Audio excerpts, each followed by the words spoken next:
Assalamualaikum warahmatullahi wabarakatuh. Ya, ini konten baru, jenis baru. Kita buat podcast ya sebenarnya. Tapi karena peralatan belum cukup dan belum ada orang yang bisa diundang, jadi kita buat analisis saja sendiri, paling nanti pakai AI, ChatGPT atau Claude, pakai Cloud. Sebenarnya udah cukup lama pingin buat kayak gini podcast, tapi yang tipenya deep talk ya, yang betul nganalisis, topik-topiknya berat. Jadi kali ini kita bahas adalah anime yang baru tamat dan ini aku suka banget, yaitu Orb on the Movement of the Earth. Pertama, sebelum mulai aku mau bilang video ini membahas spoiler ya, ada spoilernya. Jadi yang belum nonton, jangan nonton video ini, karena betul-betul kita kupas dari episode 1 sampai episode terakhir dan hal-hal yang melatari serial anime ini. Oke, langsung saja. Nah, ini dia judulnya Orb on the Movement of the Earth, atau bahasa Jepangnya Chikyu no Undo ni Uteshu. Undo ni Uteshu. Adaptasi dari manga berjudul sama. Ini yang belum nonton episodenya 25 episode ya. Tayang dari fall 2024 sampai winter 2025. Ini skornya naik terus ya. Ini update terakhir 85% di Analyst. Studionya Madhouse, Frieren, Monster, Hunter x Hunter. Ini termasuk produser baru untuk animenya, itu Sky Perfect Picture. Ini juga baru terkenal. Lihat portofolionya cukup mentereng ya, karena musim berikutnya Juli kalau nggak salah mereka punya anime lagi yang konsepnya sains juga. Nah, ini dia Permet no Ryori, ini dari author Awasi, manga sepak bola Awasi. Unik ya, baru 2024 baru mulai nih PH-nya, Just Now, yang langsung dia ngambil Chikyu no Undo ni Suite. Scene Watanin Gai pun lumayan sebenarnya, dari keunikan cerita sama visual yang disajikan juga unik. Cuman bisa dibilang nggak terlalu kuat, beda Permat Yori juga unik. Mungkin ini yang paling yang pasti ini PH pendekatannya lain, yang gak sekedar mau laku aja. Oke, udah selanjutnya. Oke, Madhouse manga Orb on the Movement of the Earth, Vinland Saga. Ini rekomendasi, memang banyak orang bilang mirip kayak Vinland Saga, bahkan menjulukinya sebagai Polandia Saga, dan kamu ikut Surya Metsu. Oke, tagnya ya. Jadi Orb on the Movement of the Earth berkisah, the setting is aku lupa bacanya, abad ke-15, century of Poland. It was time when the heretical ideals lead those toward possession means said to being burned at the stake for their beliefs. Jadi di abad ke-15, di mana kepercayaan akan heretik ya, kepercayaan bahwa bumi itu mengitari matahari, bukan sebaliknya, yaitu geoterisme ya, heliosisme, itu geosisme, yaitu bumi sebagai pusat tata surya. Jadi orang-orang yang percaya bahwa matahari itu pusat tata surya, bukannya bumi, dianggap sebagai orang sesat dan dihukum. Jadi ini otoritas tertinggi saat itu tentu saja gereja. Mereka melarang pengetahuan yang melanggar dari konservatif ya, melanggar dari nilai-nilai konservatif di budaya. Oke, protagonisnya ini Rafal. Ini protagonis pertama.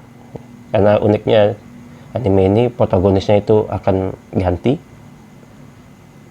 Rafal, a child prodigy, expert to major in theology, most important subject at the time, teologi. Emang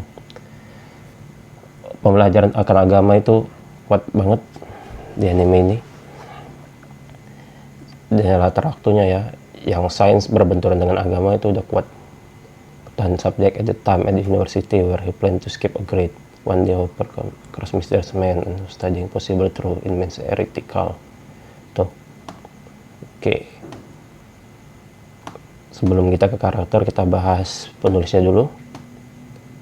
Jadi, kreator asli dari manganya itu Yuto. Sedikit hal tentang Yuto adalah kelahiran 97. Autornya ini untuk manga yang sangat kuat ya, sangat kuat. Bikin kau bertanya-tanya, bikin kau, kok bisa gini ceritanya, banyak filosofinya, banyak pendekatan sainsnya. Dengan author yang terbilang masih muda, 97. Sekarang 2025, berarti 28 tahun. Mau ke 28 tahun. Ya, 27 saat ini. Bisa buat manga sekuat itu, cerita sekuat itu, luar biasa.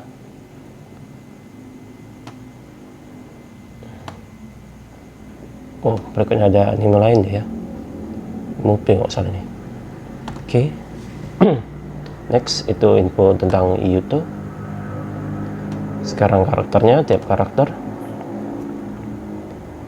Nanti kita lihat bersin. Di sini ada Rafal, Badeni. Ini semua MC-nya. Rafal, Badeni, Ozi. Ada Draka. Berikutnya terakhir Albert ya, Albert Brodzowski. Oke, banyak nama di sini diambil dari bahasa Polandia yang artinya sendiri kok. Kalian ngambil itu bakal ada, seperti Ozi itu artinya mata, atau Draka sendiri yang diingat sendiri. Aku nggak pernah nyari, tapi Draka mengingatkanku sama mata uang Yunani kuno ya, Draka.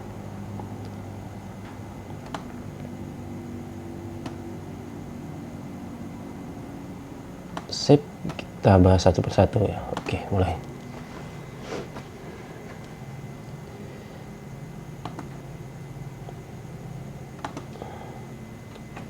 Biar tambah seru, kita campur juga. Karena ini podcast dan sebenarnya aku pengen deep talk, gak ada kawan diskusinya, kita pakai AI. Kalau di ChatGPT, kalau dia dulu.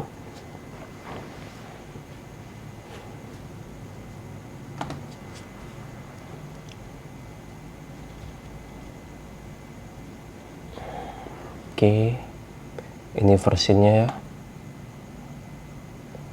Lumayan lah, boleh spoiler ya. Secara production design sebenarnya bisa dibilang plus minus.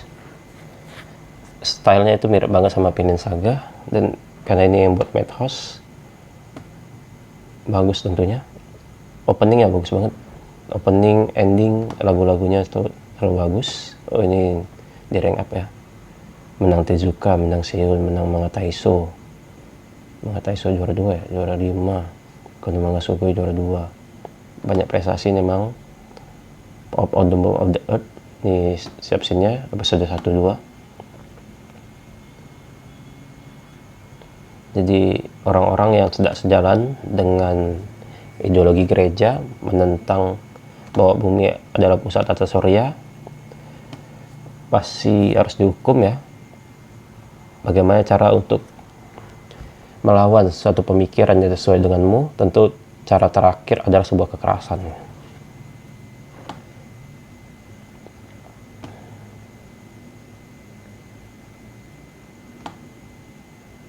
Nah, ini sampai disiksa, dibakar. Sebenarnya ini kan benar-benar terjadi dalam sejarah, cuman tokoh protagonisnya itu kebanyakan fiksi. Rafal ada karakter fiksi, Oji fiksi, Badeni fiksi, Draka juga karakter fiksi yang betul-betul tuh ada, cuman kayak Albert, MC terakhir Albert Blazowski itu seorang dosen di Polandia ya, dan salah satu muridnya merupakan tokoh penting dari teori heliosentris yaitu Copernicus.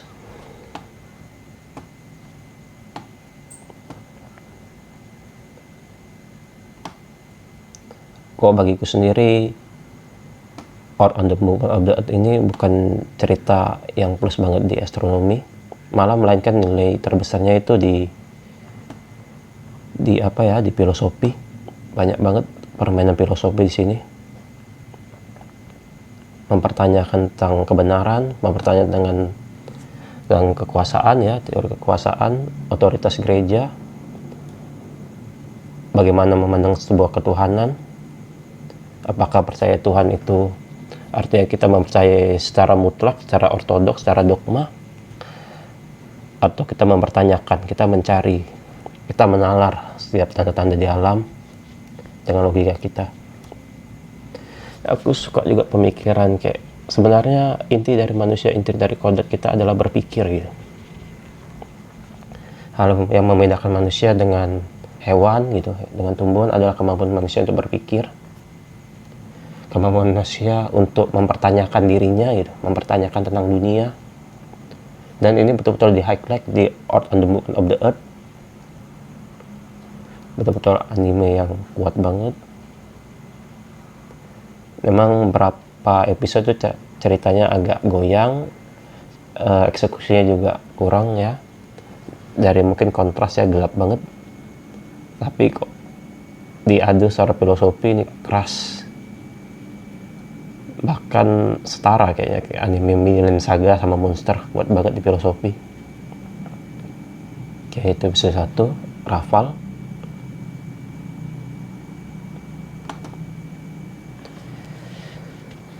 Kita ke Claudia bentar.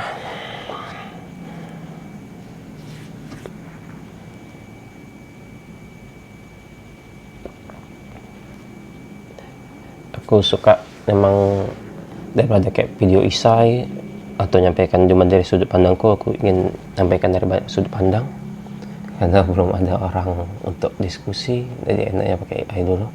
Saya dia punya pemikirannya walaupun cuma buatan artifisial. Oke, kita pilih gaya atau gini aja. Kadang gini terlalu banyak halusinasinya sih. Ringkas, jelasan formal, respon yang jelas dan terstruktur, respon dekat tidak pembelajaran, menjelaskan aja dengan terperinci ya. Nanti kita bandingkan juga dengan jawaban dari ChatGPT. Memang enak gitu ya belajar, punya banyak referensi, baru ambil titik tengah ya. Belajar secara literasi, pengulangan, pemilihan, mana paling mendekati, dianalisis. Oke.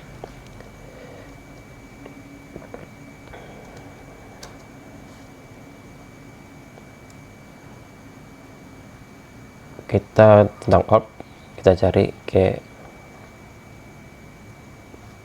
apa hal yang membuat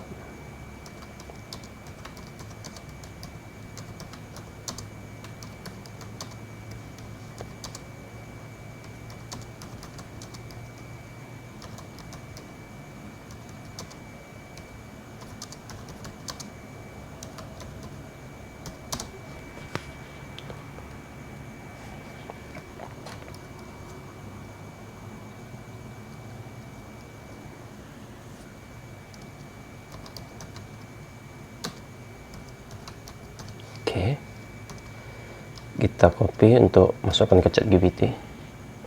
Sip, ini dia. Kita mainkan. Dia berpikir. Kita coba ke ChatGPT juga sekalian.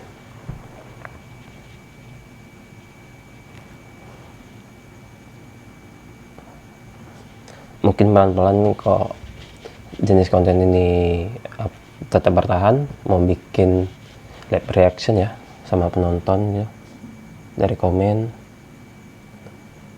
ataupun betul-betul lah podcast ngundang orang yang lebih ahli, main diskusi, karena senang kayak gitu sih, bisa belajar banyak pemikiran, banyak perspektif, dan mencari sebetulnya jawaban yang benar itu apa. Nggak cuman dariku sendiri berpendapat.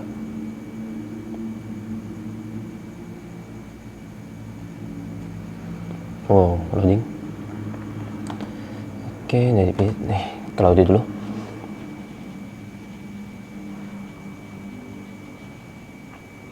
Oke. I noticed you asked about something called Art on the Earth in Indonesian. I'm not familiar with anime with extra title. They are possible. Anime with similar name. Oh, what that? Oke, dia nggak punya pengetahuan akan itu.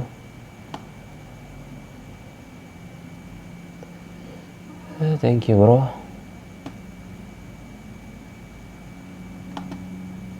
Ternyata dia nggak punya pengetahuan akan itu. Kita coba cek GPT. Ini hapus. Historinya hilang. Yes.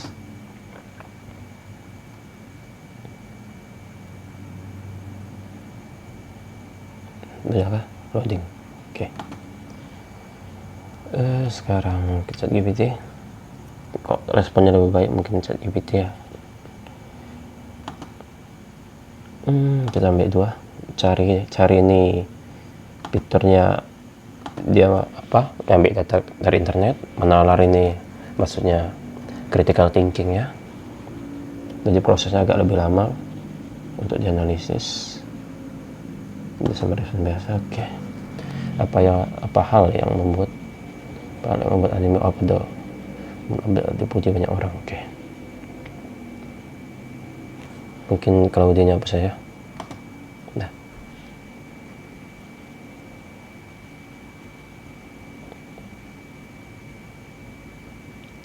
Sip. Anime on the movement of the earth dipuji banyak orang karena beberapa hal. Cerita yang sifatnya tematik. Cerita mengangkat perjuangan untuk menemukan kebenaran di tengah tekanan sosial dan penindasan. Jadi ya, keinginan tahuan manusia, kebenaran akan sains gitu. Sebenarnya bumi itu mengelilingi matahari, atau sebenarnya matahari yang mengelilingi bumi, atau surya mengelilingi bumi sebagai pusat, dan surya itu bumi, geosentris atau heliosentris. Tapi kebenaran itu bertentangan dengan nilai konservatif ya, nilai-nilai di masyarakat. Cerita yang kuat banget ya, cerita yang sebenarnya tematik, kata ilmu dan dogma agama. Hal ini memberikan kedalaman dan resonansi emosional yang kuat kepada penonton. 2 karakter yang kompleks dan berkembang. Setiap karakter memiliki latar belakang dan motivasi yang mendalam, sehingga penonton dapat merasakan ketertarikan emosional. Karakter seperti Raval dan tokoh-tokoh pendukung lainnya dikembangkan dengan baik, membuat cerita hidup dan relatable. Ya, ini tadi setiap karakternya itu, apalagi MC-nya, punya filosofi hidup yang berbeda ya. Mungkin kayak Raval, dia lebih mementingkan pencarian ilmu pengetahuan daripada posisinya secara sosial. Makanya dia rela gitu untuk bunuh diri dan menyerahkan pengetahuannya kepada yang lain, meneruskan ilmu pengetahuan kepada yang lain dalam bentuk buku tentunya. Berikutnya ada Oji, karakter yang takut akan kebenaran ya, karena trauma masa lalu. Terakhir dia berani. Berikutnya itu Badini sendiri ingin menyimpan pengetahuannya untuk namanya sendiri. Dia ingin menguasai dari teori dari heliosentris itu.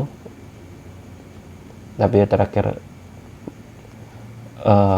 berpikir tentang bisa mengungkapkan kok yang indah dari sains ini, yang indah dari pengetahuan ini adalah meneruskannya, saling berkolaborasi. Ya, betul-betul dia bisa memilikinya sendiri. Lanjut lagi itu Draka. Aku suka banget Draka sama Smidit ya, karakter Draka sama Smidit. Nanti kita lihat satu-satu. Draka di sini dia dari karakter yang materialis banget, dia pragmatis banget. Dan berikutnya itu Smidit itu karakternya abstrak. Keduanya ini bisa dibilang pendekatan yang satu kayak kedua kan ini melawan ya doktrin gereja, dogma gereja. Smith itu lebih ke agnostik, dia mengakui Tuhan tapi dia tidak mengakui cara-cara agama, bagaimana mereka menyembah Tuhan, seperti kayak dia menentang tentang kristenisasi, dia menentang tentang agama lain gitu, menyebutnya sebagai sesuatu yang tidak murni, cara menyembah Tuhan yang tidak murni, memuji Tuhan dengan cara yang tidak murni. Berikutnya ada Draka sendiri dibuat dari karakter yang ateis, karakter yang tidak mengakui akan Tuhan gitu, Tuhan aja nggak akui apalagi agama. Dia menganggap hal abstrak itu sebagai hal-hal yang tidak ada, hal yang tidak bisa dibuktikan. Dia percaya pada suatu nilai yang nyata. Yang terutama di sini ada nilai yang dia pegang, yaitu uang. Uang membuat nilai pada dirinya, membuat dia kuat gitu, membuat dia mampu menghadapi kesulitan. Yang kusuka lagi dari dinamika antara karakter Draka dan Smith ini, mereka direferensikan layaknya hubungan Plato dengan Aristoteles ya. Smith ini jadi Plato yang lebih abstrak, sementara Aristoteles ini Draka ya, yang lebih bisa dibilang realistis. Cuman Draka aja lebih di sini materialis, lebih mengutamakan uang. Tapi luar biasa Draka sebagai karakter, dia critical thinkingnya hebat banget. Dia bukan orang yang serakah. Kalau dibilang materialis serakah, enggak. Dia menganggap itu penting karena itu suatu yang nyata, suatu yang betul-betul logis bagi dirinya.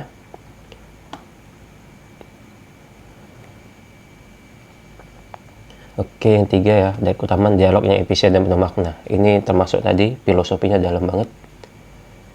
Banyak bahas tentang teori tentang ketuhanan, teori tentang sains, kebebasan berpikir.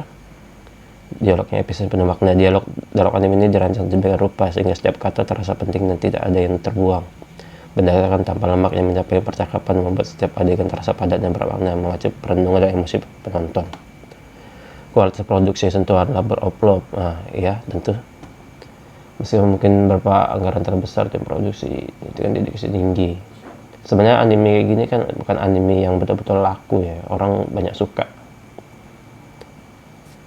tapi dedikasi Madhouse untuk bikin anime yang kuat, filosofi ini patut diapresiasi ya. Ya bersyukur juga ini dari studio yang sama yang bikin Frieren, yang bikin Monster. Itu anime filosofi yang dalam dua-dua, tambah mungkin psikologi kalau Monster. Oke, berikutnya penggabungan elemen sejarah dan sains ya, kuat banget, konfliknya nyata, konflik sejarah, memainkan pengetahuan dari penonton, sains, perkembangan sains yang berdarah gitu bilang. Dari Eropa, teoriosentrisme. Maka teori anime ini tidak hanya menyuguhkan drama manusiawi, tapi juga memberikan sentuhan intelektual yang membuat penonton terpesona dan sejarah dan pasti pengetahuan. Oke, aku mau coba yang lain ya. Filosofi apa saja? Agak loading.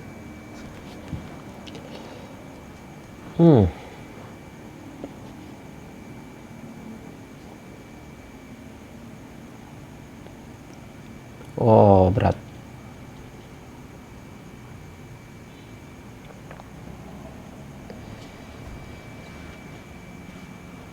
Belum tergerak sama sekali. Cuma buka dua padahal guys. Jadi mungkin bahas satu-satu. Tadi episode 1 ya, episode 1 sama 2 masih awalan, itu masih episode rapal. Yang rapal dari seorang yang mungkin bisa hidup enak ya dengan belajar teologi, belajar suatu keilmuan yang sah gitu ya, jaga presisius di zamannya, di daerah mereka, malah memilih untuk berada di zona tidak aman karena keingintahuannya pada kebenaran, yaitu teori bahwa bumi itu bukan pusat tata surya, dan membenarkan teori heliosentris, teori bahwa pusatan surya sebenarnya adalah matahari.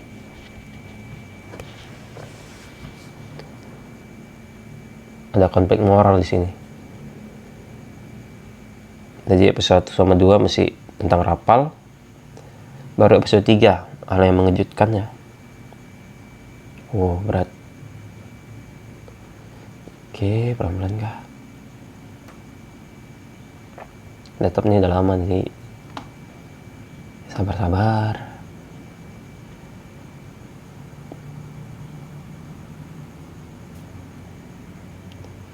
Berat. Mungkin depan-depan aja ya. Sama hal-hal yang mungkin yang habis nontonnya tapi banyak orang nggak ngeh. Baru ke bahasa satu. Ke episode 3. Episode 3 ini episode terakhir dari rapal. Kan tadi sudah dibilang memang MC-nya dari Up on the Moon ini ganti-ganti. Jadi episode 3 ini rapal memilih kebenaran daripada posisinya secara sosial. Dia mungkin bisa hidup enak ya, dengan tidak menentang otoritas gereja. Dia hidup untuk belajar teologi di universitas, mungkin jadi pendeta, tapi dia milih sains, dia milih kebenaran gitu. Dia percaya heliosentris daripada suatu hal yang mungkin hanya percaya tapi enggak bisa diyakini. Oke, 4 udah ganti. Ini Ozzy ya. Ozzy sebagai MC sebenarnya aku kurang suka Ozzy. Badai ini lumayan, bisa dibilang ini bagian cerita yang cukup lemah dari Op karena agak lambat plotnya dan mempertanyakannya tidak terlalu banyak. Ini lebih ke rehabilitation dari Ozzy. Ozzy dari yang trauma akan pengetahuannya terhadap astronomi, jadi orang yang lebih berani, lebih maknai hidup. Oke, masih 5.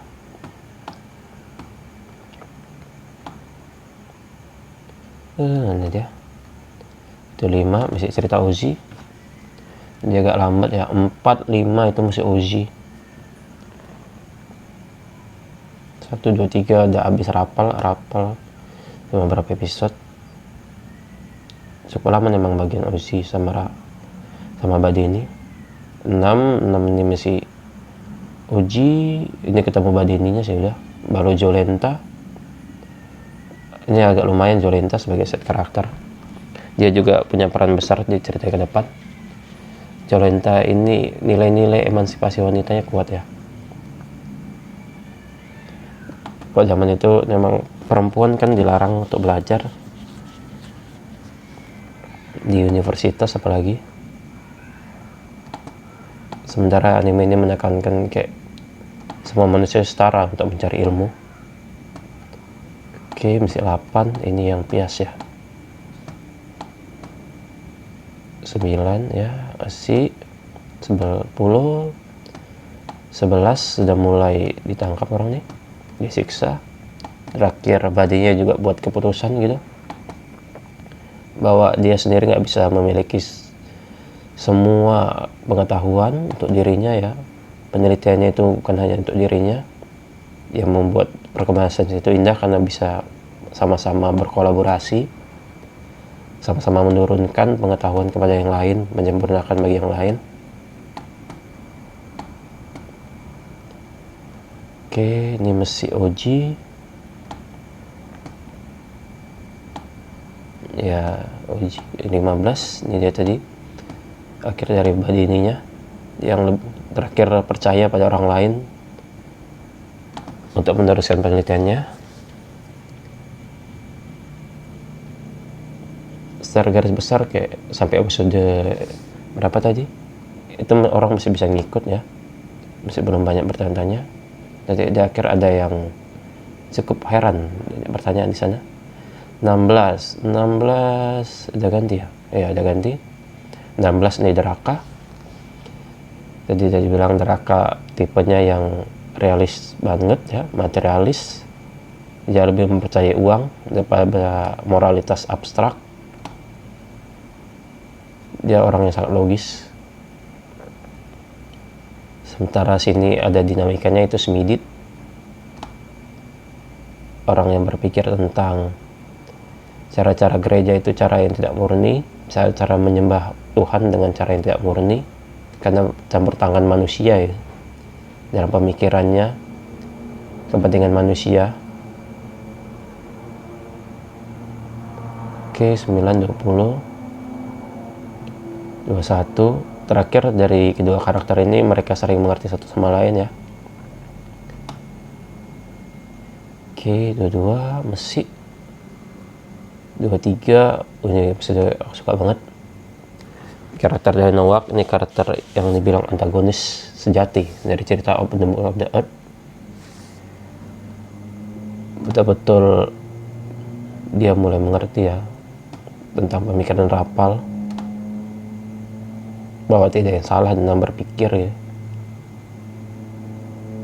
Hal yang membuat orang ditentang, para heliocentris ini ditentang kan sebenarnya kekuasaan gitu.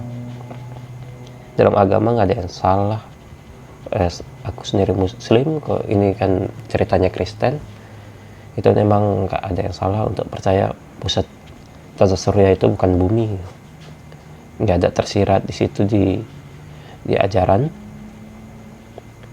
Tapi itu kan cuma interpretasi dari penguasa. Ini nggak sesuai nih dengan penerjemahanku terhadap kitab suci gitu. Sehingga yang bertentangan denganku itu sesat. Jadi ya, benar dan salah memang banyak dipengaruhi oleh penguasa, kebenaran dipengaruhi oleh kekuasaan.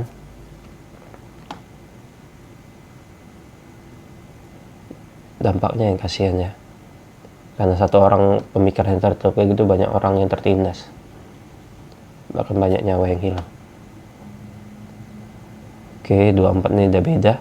Yang uniknya kita buka aja ya, 24-25. Habis cerita Draka, kita ke Albert. Albert ini tokoh nyata, tokoh betul dari sejarah. Kok Rapal, Badeni, Oji, sama satu lagi Draka itu karakter betul-betul fiksi. Mungkin sengaja mengambilnya fiksi biar bisa eksplor banyak hal gitu dari cerita mereka. Sementara Albert ini, MC Albert ini, dia tokoh nyata ya. Dia betul-betul orang di dunia nyata, seorang ilmuwan, seorang dosen di Polandia, dan salah satu muridnya itu tokoh penting dari heliocentrisme, yaitu Copernicus. Dan yang dibuat di sini Rapal jadi sosok yang berbeda. Rapal udah dewasa tapi dia nggak mati, berbeda dengan episode 3. Dan ini menunjukkan alternatif decision yang beda banget. Kalau di episode 3 Rapal lebih memilih untuk mengorbankan dirinya sendiri, kalau di episode ini Rapal rela gitu memaksakan idealismenya dengan membunuh orang lain, yaitu ayahnya si Albert. Ini jadi ya betulnya alternative universe ya. Kalau dibilang sesuai dengan kenyataan kita, realita kita, universe kita, itu yang ini. Jadi yang sebelumnya Raphael mati episode 3, tokoh seperti, mungkin ada tokoh seperti Draka, Uji, Badeni di dunia nyata, tapi plotline-nya, decision mereka, konsekuensi dari perbuatan mereka itu beda dengan dunia nyata. Yang betul-betul di highlight di sini yang benar-benar telah membentuk sejarah manusia, peradaban manusia adalah Albert dan tentu muridnya itu Copernicus. Rapal di sini hanya sosok yang tidak kenal ya, tapi juga mempengaruhi sosok dari Albert sebagai gurunya Albert.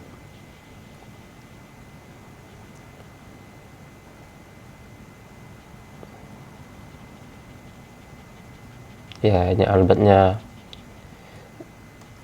biasa bilang ada dilema moral antara memilih keingintahuannya, apa keingintahuan itu harus disimpan untuk diri sendiri atau dipaksakan pada orang lain termasuk dengan cara kekerasan yang ditunjukkan oleh Rapal di sini. Rapal yang sangat berbeda dengan Alternate Universe-nya ya. Dia mengorbankan dirinya, ini mengorbankan orang lain. Oke. Berikutnya episode terakhir. Ini banyak orang juga mungkin bingung.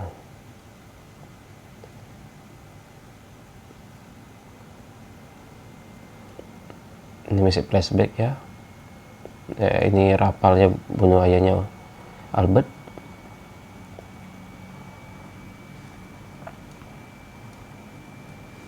Ya, ditunjukkan. Nah, ini mungkin kita highlight yang ini aja.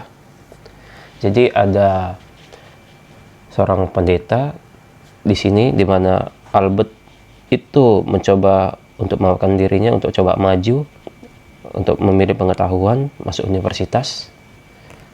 Tokoh ini penting dan ini ada di cerita sebelumnya. Kok dibilang ini namanya Leib atau Simon? Nanti kita bahas satu. Longgar dah.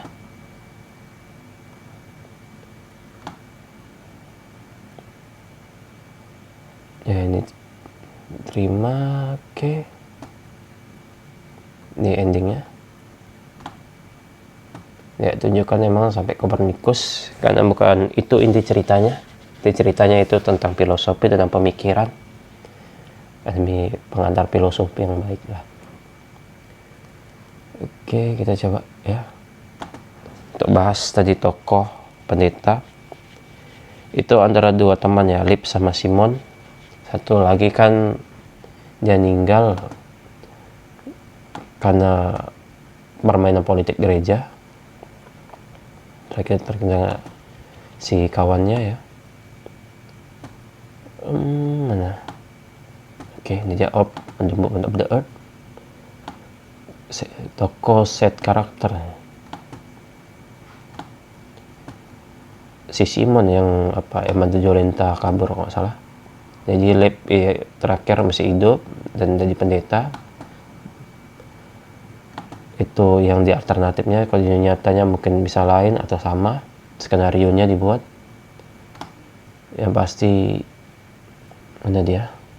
Ini dia. Simon yang bantu Jolenta kabur. Sementara Leib yang masih jadi pendeta. Leib itu yang bantu Albert untuk berdamai sama masa lalunya. Kenapa wajahnya ditunjukin itu nggak tahu. Padahal bakal lebih gampang, cuman mungkin rambut-rambutnya aja. Ya itu aja beberapa misteri kalau di Open the Movement on the Earth. Dari kupas tadi kenapa Rapal masih hidup, karena siapa tokoh pendeta itu. Banyak memang dia episode 2 sama 24 sama 25 yang orang bingung. Oke, lanjut lagi yang ini sebelum kita tutup. Filosofi apa saja yang ada di anime of on the movement of the earth. Oke, sip.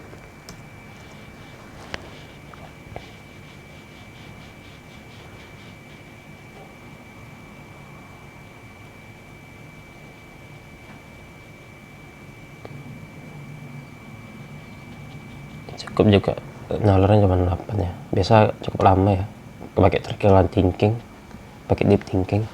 Anime of on the Movement of the Earth mengusung berbagai filosofi mendalam yang membuatnya bukan sekedar hiburan visual, melainkan juga refleksi pemikiran kritis dan kemanusiaan. Berikut beberapa filosofi utama yang terdapat di dalamnya. Pencarian kebenaran. Cerita ini menekankan betapa pentingnya mengejar kebenaran meskipun harus melawan arus. Karakter-karakternya seperti terutama Rapal menggambarkan semangat untuk menemukan dan membuktikan fakta. Meskipun ide tersebut dianggap heretik oleh masyarakat dan otoritas keagamaan. Jadi orangnya disebut heretik. Konflik antara dogma dan ilmu pengetahuan. Anime ini menggambarkan pertarungan antara dogma keagamaan yang kaku dengan pemikiran ilmiah yang progresif. seperti teori heliocentrisme. Konteks ini mencerminkan pergolakan antara tradisi lama yang menghambat inovasi dan semangat penerangan enlightenment yang mendorong kemajuan ilmu pengetahuan. Sebenarnya kalau bilang sains itu maju karena adanya perbedaan ya. Ada orang yang lebih meneliti geosentrisme, bumi sebagai pusat, terusnya ada yang meneliti bukan bumi, ada heliocentrisme, ada orang yang percaya gravitasi, ada yang tidak percaya gravitasi, ada yang percaya bumi bulat, ada yang percaya bumi tidak bulat, ada orang yang percaya manusia itu revolusi dari kera, ada yang tidak percaya. Itulah sains. Sains itu berasal dari perdebatan pemikiran ya. Semakin kita berdebat, semakin kita belajar akan perbedaan berpikir. Karena mungkin tidak keduanya benar atau keduanya bisa benar. Manusia berpikir dari satu sudut pandang bagaimana mereka tahu gitu. Yang mereka lakukan itu benar. Termasuk yang sebenarnya aku pingin buat podcast ini. Kok bikin video isai sendiri itu nggak enak guys. Jadi pinginnya ngobrol, lihat perspektif orang lain. Sekarang memang mesti cuman lihat perspektif dari AI.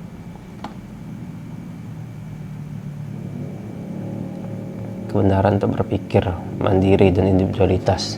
Para karakter menunjukkan betapa pentingnya memiliki keberanian untuk mempertanyakan norma yang ada dan mengambil jalan berpikir sendiri. Hal ini menonjol sebagai bentuk perlawanan terhadap tekanan sosial dan institusi yang mencoba mengendalikan pikiran serta keyakinan individu. Ini penting. Berpikir bebas itu penting. Punya pemikiran yang terbuka terhadap banyak kemungkinan ya. Itu penting. Aku berharap banyak pendidikan di Indonesia juga kayak gitu. Kita itu belajar harus berani beropini, harus berani mempertanyakan. Jangan hanya kayak guru ngajarkan A, tapi semuanya ngangguk, percaya, nggak mempertanyakan kenapa harus A. Tidak bolehkah B?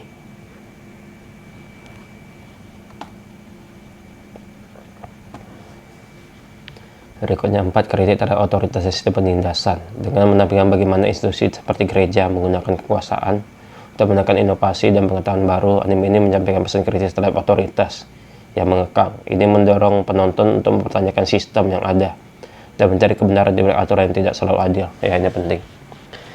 Kekuasaan itu yang aku bilang tadi menentukan kebenaran gitu.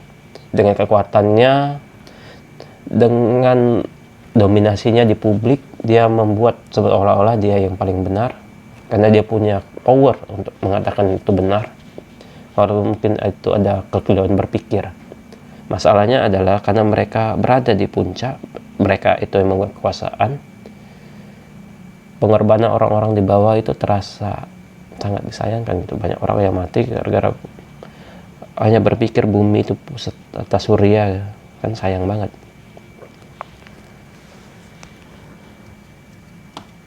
Nyawa manusia semurah itu ya.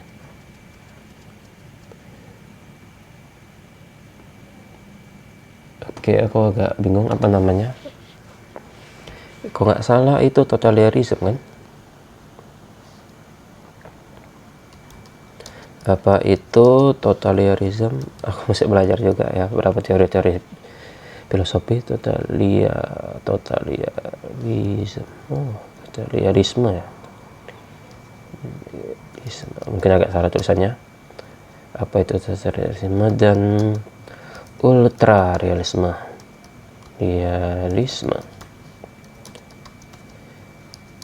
Kalau ada kekuasaan, kalau ada penguasa yang menekankan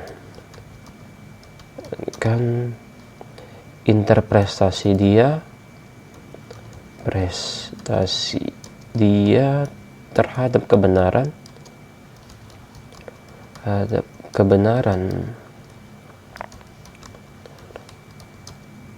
adalah kebenaran yang absolut. Kebenaran yang absolut itu masuk mana?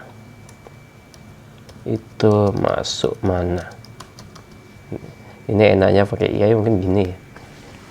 Walaupun nggak semuanya benar karena ada halusinasinya ya. Mereka ini kan bukan betul-betul entitas kecerdasan atau apa yang betul-betul ngerti sama topik. Mereka ini kan kayak kita ngerti ada prediksi kedepannya bakal huruf apa, bukan betul-betul ngerti temanya apa. Makanya halusinasi itu masih sulit dihilangkan dari AI. Oke, yang 5 tadi ya, balik sebelum kita ngerti ini. 5, nilai-nilai kemanusiaan dan semangat juang. Ya, ini semangat untuk mengejar pengetahuan, mengejar kebenaran gitu. Tidak ada hal yang bisa menghalangi rasa ingin tahu manusia. Selama kita nggak nyerah untuk cari tahu, nyerah untuk memperjuangkan, itu nggak ada yang bisa menghalangi kita. Manusia itu serakah akan ilmu pengetahuannya. Nilai-nilai kemanusiaan dan semangat juang. Di balik semua konflik terdapat pesan tentang ketangguhan, keberanian, dan semangat untuk terus maju meski menghadapi penindasan. Pencarian ilmu dan kebenaran diiringi dengan pengorbanan pribadi serta nilai-nilai kemanusiaan yang universal. Kita mungkin bisa membunuh manusia, tapi kita nggak akan pernah bisa membunuh pemikirannya. 1000 orang yang percaya bumi itu bukan pusat tata surya, pasti akan muncul 1000 lagi, walaupun dibunuh 1000 pertama. Karena pemikiran manusia itu nggak akan mati, apalagi terutama ini mereka meneruskan pemikiran mereka, penelitian mereka lewat buku gitu. Aku selalu memandang buku sebagai alat diskusi, medium diskusi dengan orang yang mungkin nggak pernah kita ketemui, nggak pernah kita duduk bareng, atau mungkin bahkan orang-orang yang sudah lama mati gitu. Kau baca buku Friedrich Nietzsche, kau seperti berdiskusi dengan Friedrich Nietzsche, walaupun kau nggak suka dengan teorinya, pemikirannya, tapi kau berdiskusi dengannya, mencoba memahami perspektifnya dengan membaca bukunya gitu. Terus buku Zarathustra ataupun Beyond the Good and Evil. Oke, kita masukin tadi ya, karena aku juga ingin tahu totalitarisme atau otoritarisme.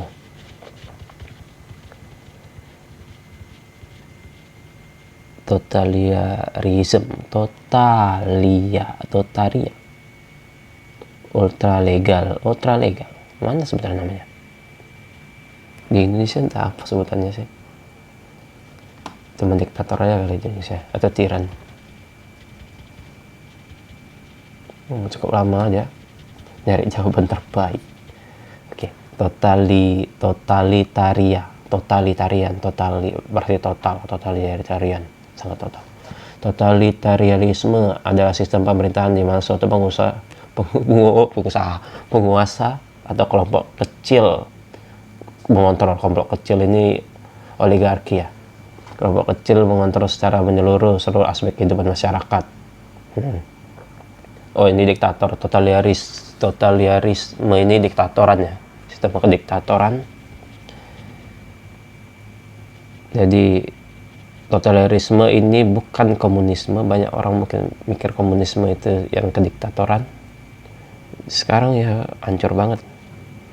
Kalau dibilang komunisme dari asalnya itu ya kok community, punya satu orang ada punya semuanya, dan punya semuanya ada punya satu orangnya. Mungkin dia ngambil terakhir kayak all for one-nya itu yang diktator yang punya penguasa. Padahalnya semua milik publik itu ya punya publik gitu. Community ya, komunisme. Tapi terakhir malah jadinya kayak totalitarisme, komunisme itu. Sistem pemerintahan di mana penguasa atau kelompok kecil mengontrol secara menyeluruh seluruh aspek kehidupan masyarakat, baik di ranah publik maupun private, serta memaksakan satu ideologi yang dianggap sebagai kebenaran mutlak, ya yang tadi diktatorannya. Dalam sistem ini segala bentuk oposisi dan keragaman pemikiran ditekan, dan interpretasi alternatif tidak diberikan ruang. Terakhir, cara terbaik itu untuk yang melawan yang pakai kekerasan dengan power ya. Istilah ultraliberalisme tidak seumum totalitarisme dan jarang dijumpai dalam literatur politik standar. Namun jika kita asumsikan ultraliberalisme merujuk pada pendekatan ekstrem terhadap satu interpretasi kebenaran sebagai kebenaran yang absolut, maka kondisi di mana seorang penguasa menegaskan bahwa interpretasinya adalah satu-satunya kebenaran yang tidak boleh dipertanyakan, akan termasuk dalam kategori totalitarisme. Totalitarisme tadi ya, diktatoran berpikir itu menjadi sudut pandang penguasa saja. Dengan kata lain, tindakan seperti ini adalah ciri khas dari rezim totaliter, atau bisa dianggap sebagai bentuk dari absolutisme ideologis. Contohnya ketika seorang pemimpin mendeklarasikan bahwa satu-satunya interpretasi tentang kebenaran adalah miliknya dan menolak semua pandangan lain. Hal tersebut mencerminkan usaha untuk mengontrol pikiran dan perilaku masyarakat secara total, sebuah karakteristik utama totalitarisme. Ini sulit sebenarnya totalitarisme ini, karena manusia itu kan beda ya. Setiap pemikiran manusia itu beda, setiap nilai manusia itu beda, latar belakang manusia itu beda, kepribadian manusia itu beda. Manusia itu individu yang unik semua.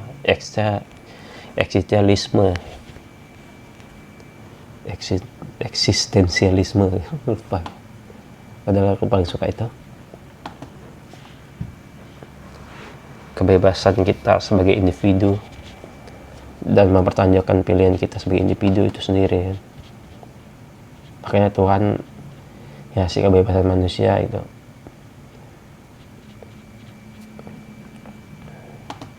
Oke, aku mau tanya yang tadi tentang otoritarianisme. Bukannya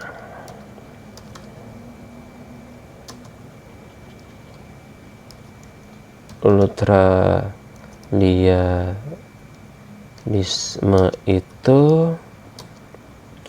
kalau kebenaran ditentukan dari hal yang dianggap benar oleh mayoritas,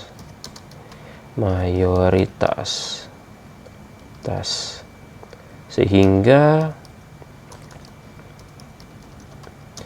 minoritas harus menerima kebenaran itu juga. Mayoritas harus secara paksa, nggak usah paksa ya, minoritas harus menerima kebenaran itu juga. Oke, next one. Namanya betul ada salah sini. Bukannya otoritarianisme itu kalau kebenaran dari hal yang dianggap benar oleh mayoritas, sehingga minoritas harus menerima kebenaran itu juga. Aku lupa teorinya. But I really recommend.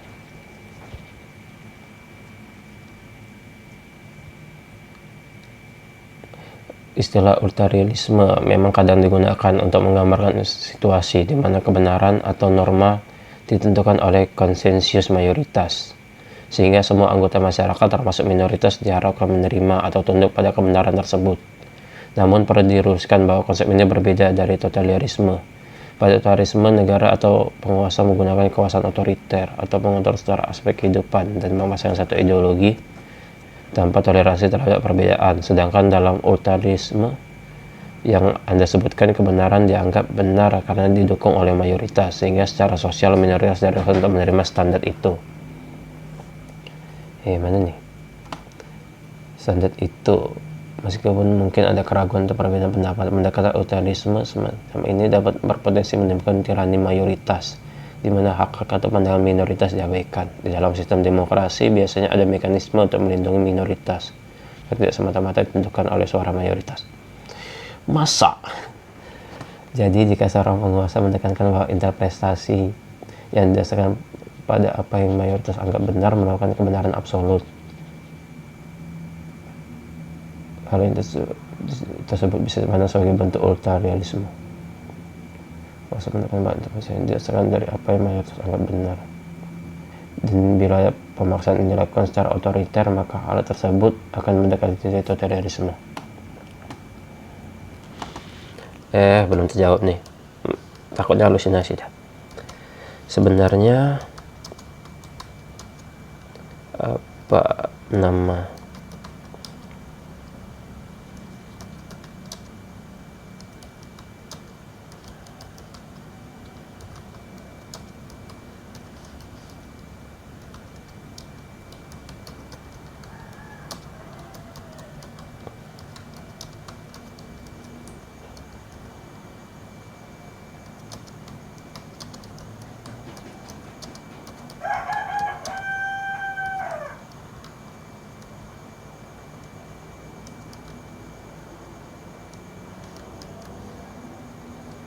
Salah lagi.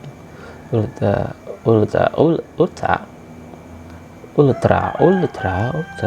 besar. Ultrarisme.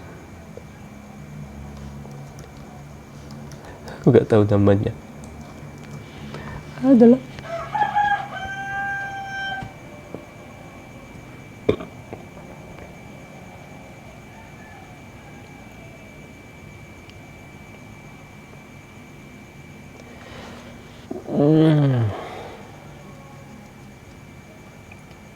istilah umum yang digunakan untuk menggambarkan fenomena ketika kebenaran yang dipegang mayoritas dianggap sebagai kebenaran absolut adalah tirani mayoritas atau absolutisme mayoritas. Konsep ini menggambarkan situasi di mana pandangan mayoritas dipaksakan kepada semuanya, sehingga minoritas harus menerima atau tunduk pada standar kebenaran yang diterapkan oleh mayoritas.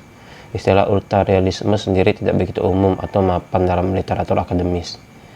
Meskipun ada wacana informal yang menggunakan istilah tersebut untuk menyebut keadaan di mana mayoritas menentukan kebenaran secara mutlak. Secara luas, fenomena ini lebih dikenal sebagai tirani mayoritas. Dalam sistem demokrasi yang sehat, meskipun mayoritas berperan penting, ada pula mekanisme perlindungan hak minoritas agar tidak semata-mata dilakukan oleh suara mayoritas. Mendapat kebenaran seharusnya tidak hanya sampai konsensus mayoritas, melainkan harus dengan keberagaman dan hak semua pihak. Ya, ternyata ada praktek nggak semudah itu, guys. Oke, itu dia. Terakhir, moralitas kita sendiri sih. Tiada kekuasaan yang paling benar dan tiada kekuasaan paling salah. Ini tergantung dari rakyatnya dan bangsanya itu sendiri menanggapi. Kok kualitas setiap individunya itu bagus, ya tentu siapapun yang mimpin dan siapapun dari rakyatnya akan bagus. Oke, itu dia analisis kali ini ya, deep talk kita tentang anime Orb on the Movement of the Earth. Anime yang bagus banget karena pesan filosofinya banyak buat kita berpikir nontonnya. Senang banget nontonnya. Oke, aku mau ngapusnya dulu. This one. Oke, iya. Sip. Hapus historinya. Terima kasih sudah menonton. Jangan lupa untuk nonton video-video selanjutnya. Jangan lupa juga untuk subscribe, follow, dan donasi, karena bagaimanapun juga channel ini tumbuh dengan donasi kalian ya. Wassalamualaikum warahmatullahi wabarakatuh.